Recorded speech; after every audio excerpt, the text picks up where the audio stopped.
Iginiit ni Pangulong Ferdinand R. Marcos Jr. na mahalaga ang pag-host ng bansa sa 2024 Philippine Strategic Trade Management Summit dahil makakatulong itong mapalakas pa ang komersyo at kalakalan sa Pilipinas. Si Ben Manalo sa report.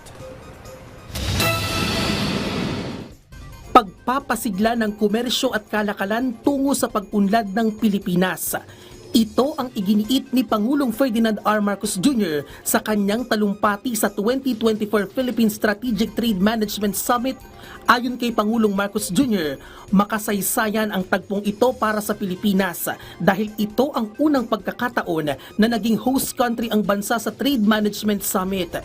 Naroon din sa summit sina United States Ambassador to the Philippines, Her Excellency Mary Kay Carlson at iba pang opisyal mula sa US government. This demonstrates our faith in the power of collaboration to improve and secure our global supply chains, as well as to open our doors for trade to flourish, for wealth to grow, and for people to prosper. Sa tatlong magkakasunod na taon, ang Southeast Asia ang nanguna sa global discussions kaugnay sa export control ng strategic goods tulad ng mga ginagamit sa paggawa ng armas.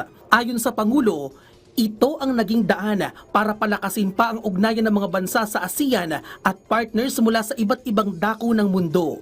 Binigyang diin din ng punong ehekutibo ang kahalagahan ng teknolohiya sa trade management. The world is growing more complex, with emerging technologies both in civilian and military fields, posing challenges in trade management. The rapid pace of advancement demands us to be more agile, more responsible, and it requires us to address both the speed and dual-use nature of these new technologies. Ito rin ang magsusulong ng kaayusan at seguridad sa buong rehiyon ng Southeast Asia. Nauna nang naglunsad ang pamahalaan ng Strategic Investment Plan na nakatuon para mapatatag ang posisyon ng Pilipinas sa global market.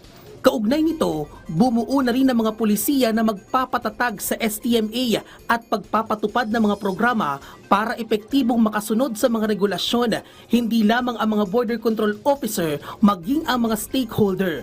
Nagsasagawa na rin ng post-authorization audit, compliance check at compliance consultation ang gobyerno sa pamamagitan ng monitoring at inspection activities. Let this occasion be a reminder to renew important conversations and to reinforce our commitment to creating what we refer to as Bagong Pilipinas, that is not only safe and secure, but filled with promising opportunities for all. Siniguro naman ni Pangulong Marcos Jr. na ipagpapatuloy ng pamahalaan na i-upgrade ang industry standards at iba yung palalakasin pa ang koneksyon sa pamamagitan ng iba't ibang trade at investment frameworks. Bien Manalo para sa Pambansang TV sa Bagong Pilipinas.